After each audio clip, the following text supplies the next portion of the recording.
Hola y bienvenido a tu canal, ADEXTV. En esta ocasión te voy a enseñar a cómo ocultar todas tus publicaciones en Facebook, súper rápido y sencillo. Y si te gusta este vídeo te invito a que me dejes un suculento like y te suscribas. Tengo más tutoriales chulos en mi canal, échales un vistazo. Y sin más preámbulos, ¡dentro vídeo! Bueno, una vez estemos en la aplicación de Facebook nos vamos a ir hasta la parte superior derecha donde tenemos la imagen de nuestro perfil.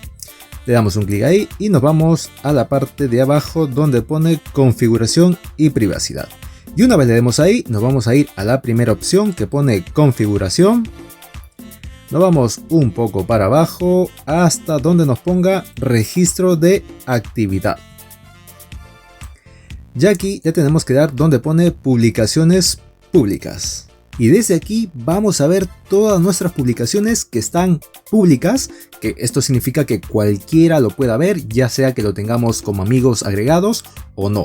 Entonces digamos que hemos cambiado de parecer y queremos que todas esas publicaciones pasen a estar ocultas. Entonces lo que tenemos que hacer es irnos aquí a este recuadro, lo marcamos y como vemos se nos ha marcado todas las publicaciones que tenemos actualmente configurados como público. Una vez que se haya marcado, le vas a dar aquí a la parte inferior derecha a los tres puntitos. Aquí nos vamos a ir donde pone cambiar audiencia. Y desde aquí vamos a poder seleccionar nuestra audiencia, ya sea que lo queramos mantener oculto o para algunos amigos. Entonces le vas a dar a cambiar audiencia.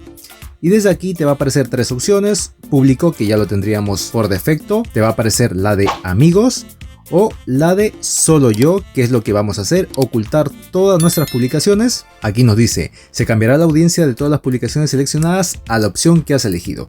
Entonces ya solo tú le darías a cambiar y listo. De esta manera vas a ocultar todas tus publicaciones en Facebook. Si te ha servido este tutorial te invito a que me dejes un suculento like, te suscribas, lo compartas con tus amigos porque la información se comparte. Y conmigo será hasta el próximo vídeo. Goodbye. Soy de acero, certero, corazón de hielo.